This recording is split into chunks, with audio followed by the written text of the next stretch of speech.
Red Hulk and captain America fans ఎవరైనా ఉంటే comment చేయండి. రెడ్ హల్క్ది శామ్ది ఫైట్ కంటే ఆ కెరియర్ ఉంటుంది, ఎయిర్ కెరియర్ షిప్, ఆ ఫైట్ బాగుందండి. సెలెస్టియల్ బీయింగ్ దగ్గర ఫైట్ ఉంటుంది, ఎయిర్లో జరుగుతుంది. అది చాలా బాగుంది. అది కూడా ఈ 2 యాక్షన్ పీసెస్ అయితే గ్రేట్ ఉంటాయి. స్టోరీ మొత్తం కొంచెం స్లోగానే ప్రోగ్రెస్ అవుతుంది. పెద్ద ఇది యూనివర్స్ కి పెద్ద ఏం కాంట్రిబ్యూట్ చేయదు. ఏదో శామ్ విల్సన్ మీద మూవీ తీద్దామని తీసినట్టు, అంటే ఒక వింటర్ సోల్జర్ లాగా అంటారా? జస్ట్ లైక్ అట్లా తీసారు, అంటే ఒక హీరో ఎంట్రీ కోసం అంతే.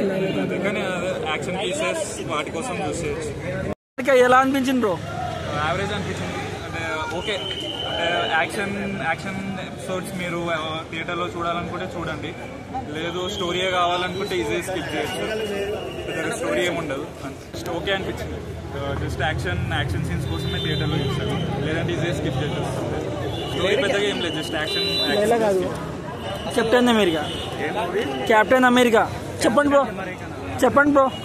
Movie is okay, action episodes కోసం చూసేయచ్చు అంతే. స్టోరీ ఏం లేదు. మీరు మార్వెల్ ఫ్యాన్ అయి ఉండి యాక్షన్ సీన్స్ చూడాలనుకుంటే చూడండి.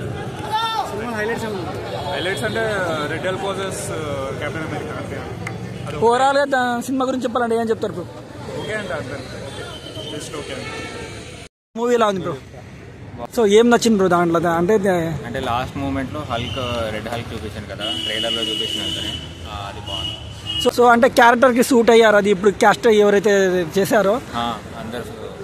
ఓవరాల్ గా సినిమా గురించి చెప్పాలంటే ఏం చెప్తారు బ్రో? బాగుందా? Okay bro. సైనింగ్ ఆఫ్ నారాజు రాథోడ్ రివ్యూస్.